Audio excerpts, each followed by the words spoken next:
I couldn't sleep for more than 2 hours in a row. For a long time, my nights turned into a struggle. I would barely fall asleep, and in less than 2 hours, I was already getting up to go to the bathroom. Once, again, and again. Like that up to 4 times per night. At first, I thought it was normal for my age, one of those things you just accept. But as the months went by, that routine started to take a toll on me. My rest became fragmented and shallow. I woke up feeling like I hadn't slept at all, with a heavy head, puffy eyelids, and a fatigue that wouldn't let go all day. My mornings were slow, my afternoons endless, and I had less and less energy for the things that used to bring me joy. I looked for solutions everywhere.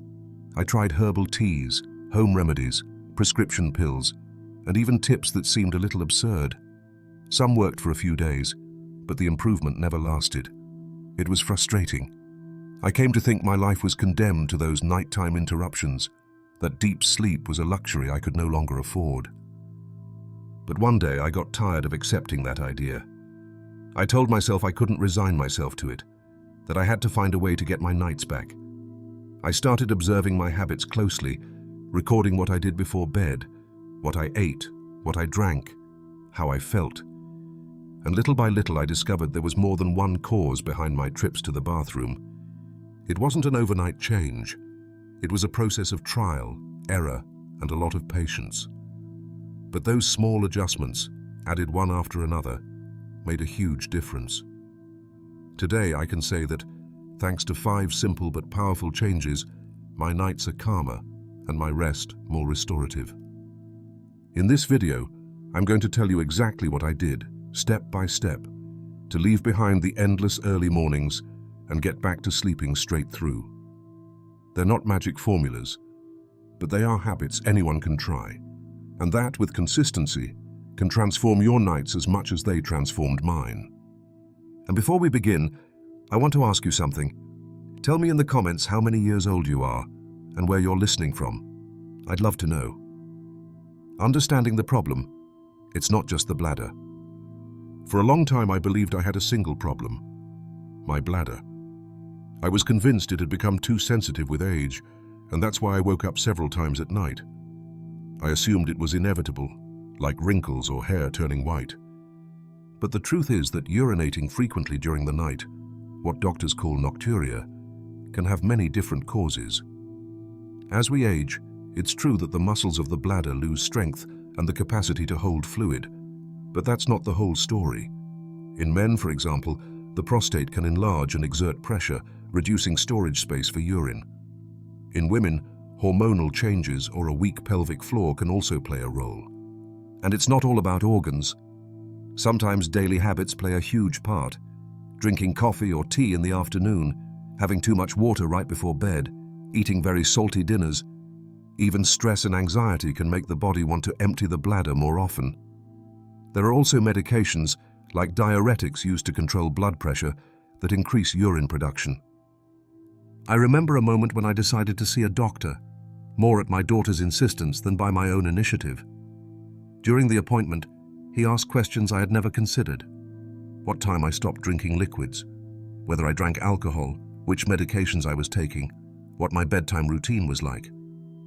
He asked me to keep a log of my nights for a week, how many times I got up, what I had eaten or drunk, how I felt. The result was revealing.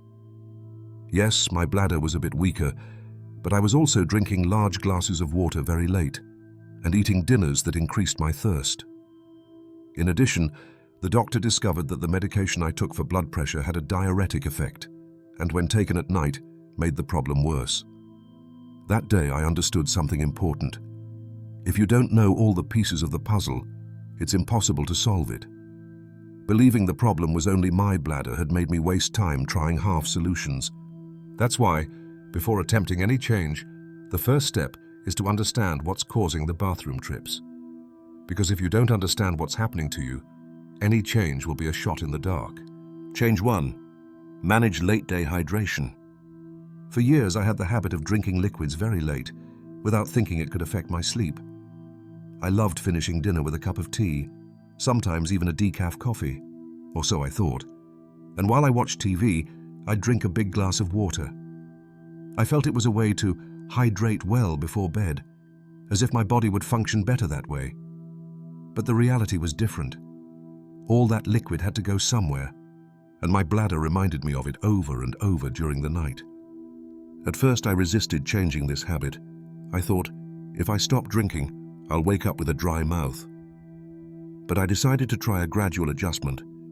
Instead of cutting it out cold turkey, I started by skipping infusions and abundant water at least 3 hours before going to bed. The last large drink of the day moved to mid-afternoon, and after that I only took small sips if I truly felt thirsty. What surprised me most was that within a few days, I noticed a difference.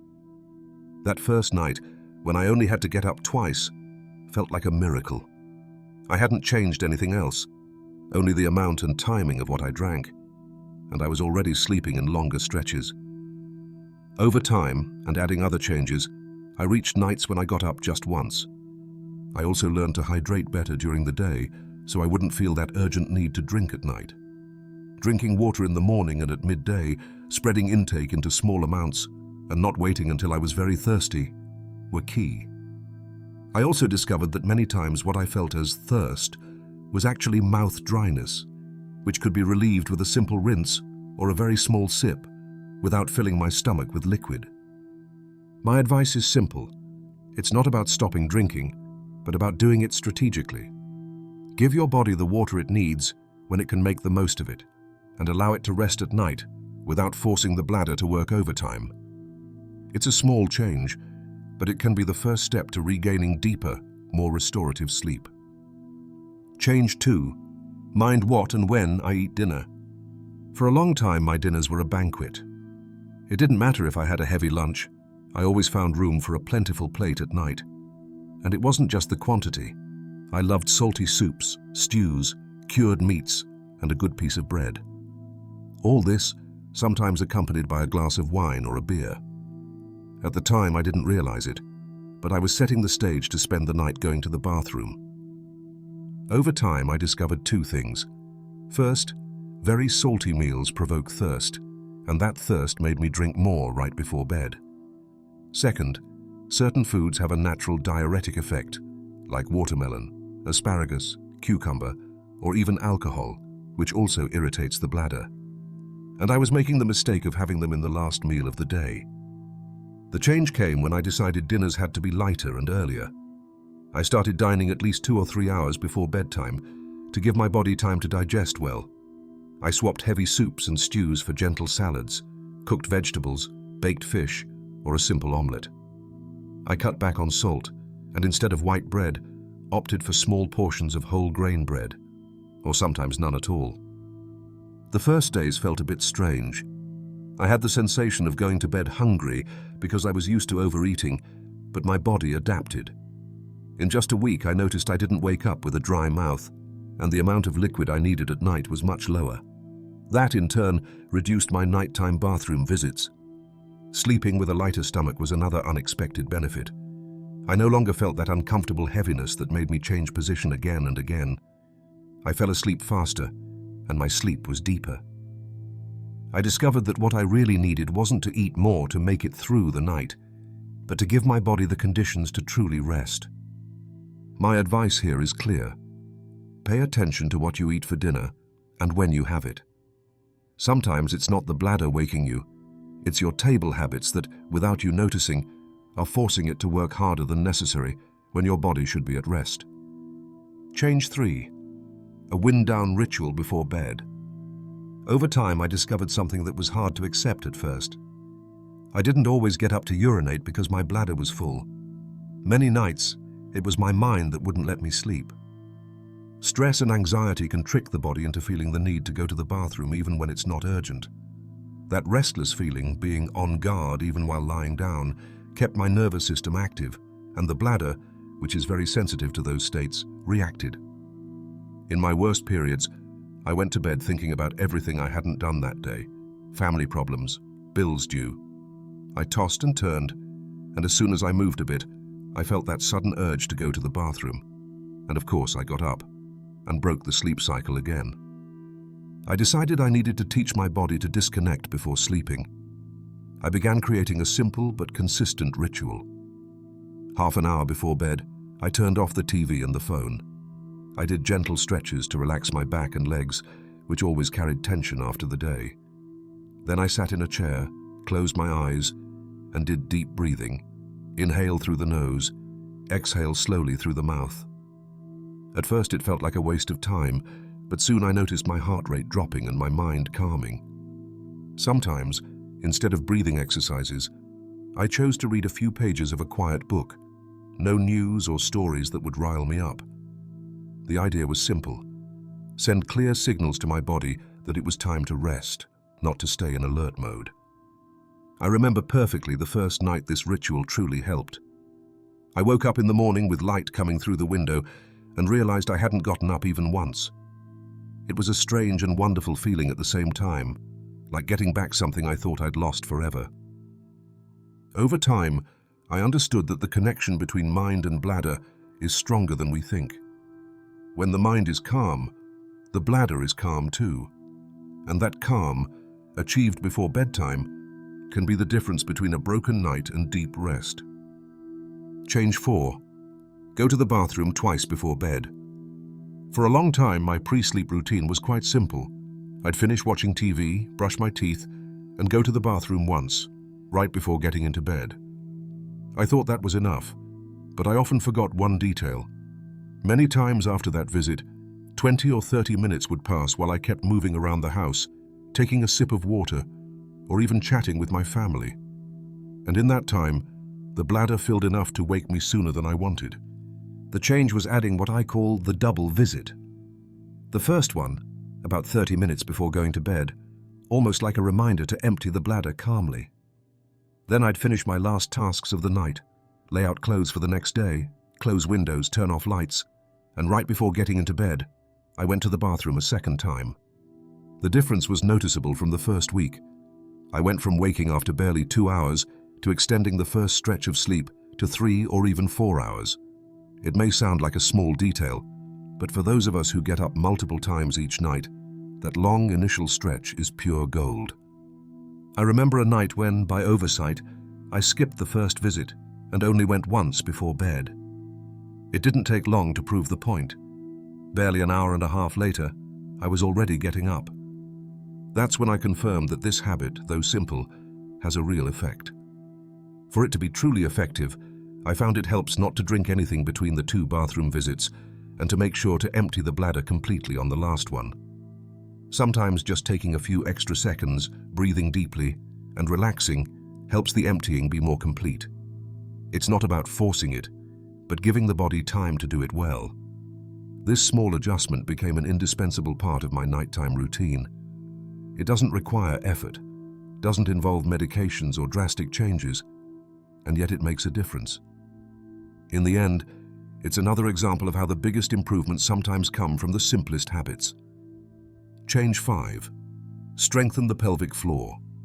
The last change I adopted didn't have an immediate effect, but in the medium term, it became one of the most important pieces of this puzzle, strengthening the pelvic floor. I discovered Kegel exercises almost by chance while reading an article about urinary control. At first, it sounded like something meant only for women after pregnancy, but I soon understood that, in both men and women, the pelvic floor muscles play a key role in supporting the bladder and controlling urine flow. With age, those muscles can weaken, and that means less holding capacity and more urgency to get up. The explanation of how to do them is simple. It's about contracting and relaxing the muscles you would use to stop the flow of urine midway. The first time I tried it, I did it during urination to identify those muscles, but later I learned it's best to practice when the bladder is empty. The basic exercise is to contract for a few seconds, relax, and repeat several times. I won't lie. At first I felt strange, even skeptical. I thought something so simple couldn't have much effect. But I committed to doing them every day, 3 sets of 10 repetitions, sitting or lying down, at any time.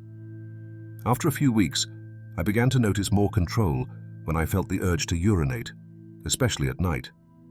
What's most interesting is that this type of training not only helps space out bathroom visits, but also reduces that sudden urgency that so often interrupt sleep. It's like giving the bladder extra support so it can wait a bit longer before sounding the alarm. My motivation to keep doing them was clear. They cost no money, require no equipment, and can be done anywhere, even while watching TV or reading. The only thing they ask for is consistency. And as with any muscle in the body, the more you train it, the stronger it becomes. That's why, if you're looking for a long-term solution to improve your nights, adding these exercises to your daily routine can make a big difference. You won't feel the change overnight, but in a few months your bladder and your rest will thank you. Combining the changes and adapting them. When I think about the whole process, I realize the key wasn't a single miraculous change, but the combination of all of them. Each adjustment I made contributed a small percentage of improvement, and together they turned into a complete transformation. At first, I tried to implement them all at once, but I soon understood it was better to go step by step. I started with hydration, then dinner, then the relaxation ritual, and so, little by little, I added each piece. This method let me adapt without feeling overwhelmed, and it also helped me discover what worked best for me. Not everything was linear. There were nights when, despite following the guidelines, I still got up more than I expected. Instead of getting frustrated, I learned to observe and adjust. If one week was hotter, I reinforced morning hydration so I wouldn't be thirsty at night. If I had a more stressful day, I devoted more time to the relaxation ritual. And that's how I found a balance that fit my real life. I clearly remember an early morning that marked me. I opened my eyes and saw the sky starting to lighten. I looked at the clock. 6 hours had passed since I'd gone to bed. 6 straight hours of deep sleep, something I hadn't experienced in years. I stayed lying there, smiling, feeling like I had gotten back a piece of my life. Consistency was the true engine of this change. None of this is magic that works overnight. These are habits, and like any habit, they need repetition and patience to bear fruit. But the reward is worth it. More rest, more energy, more desire to live the day. So if you're in the same situation I was in, I want you to know that it can get better. You don't have to resign yourself to spending every night getting up without relief. If I could do it, with patience and small steps, you can too. Start with one of these changes, make it yours, and then add the next. You'll see how, over time, the interrupted nights will be further and further behind you. What I learned about rest and health. If this experience taught me anything, it's that sleeping well isn't a luxury, it's a basic need. For years, I underestimated the impact that lack of sleep had on my mood, my energy, and even my relationships with others. I lived tired, irritable, short-tempered, and I often confused that discomfort with just getting older. When I started sleeping more hours in a row, I noticed my mind was clearer. I could concentrate better on small daily tasks, and my mood improved. Even my family mentioned it. I was calmer, more willing to chat, more present. And it wasn't magic or chance, it was the result of more restorative nights. My day-to-day life also changed in practical ways. With more rest, I felt more like going out for walks, preparing healthier meals, taking care of my home. I stopped feeling like every morning began with an energy debt I couldn't repay.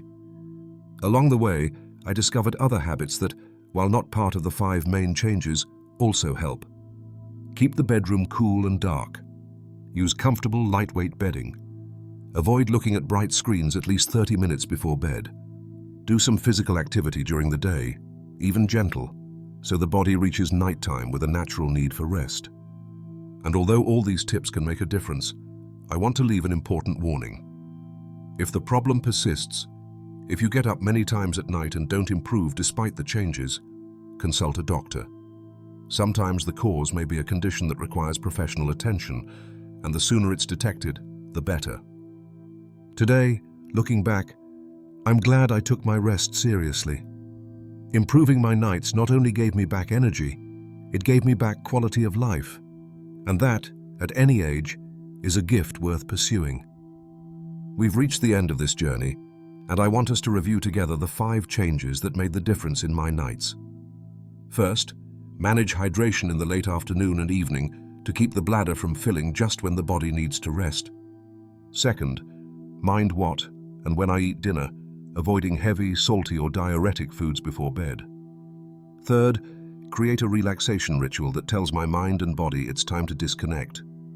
Fourth, add the double visit to the bathroom before bed to lengthen the first stretch of sleep. And fifth, strengthen the pelvic floor with simple exercises that, in the medium term, improve bladder control. Each of these changes, on its own, can help you. But what's truly powerful happens when you combine them and adapt them to your life. You don't have to do them all at once. Start with one, give it time, and when you feel the improvement, add the next. That's how lasting habits are built. If there's one thing I want you to take from this video, it's that you can recover sleep quality, even after years of interrupted nights. It's not an impossible dream. It's an achievable goal with consistency and patience. I invite you to share this video with someone who needs it, because sometimes a simple tip can change many nights. And before we say goodbye, I'd love for you to leave me a comment telling me how many years old you are and which country you're listening from. It's a nice way to stay connected and learn from one another. Sleeping well is a gift that gives you your life back. Take care of it, protect it, and value it, because each night of deep rest is a step toward days filled with more energy, clarity, and joy.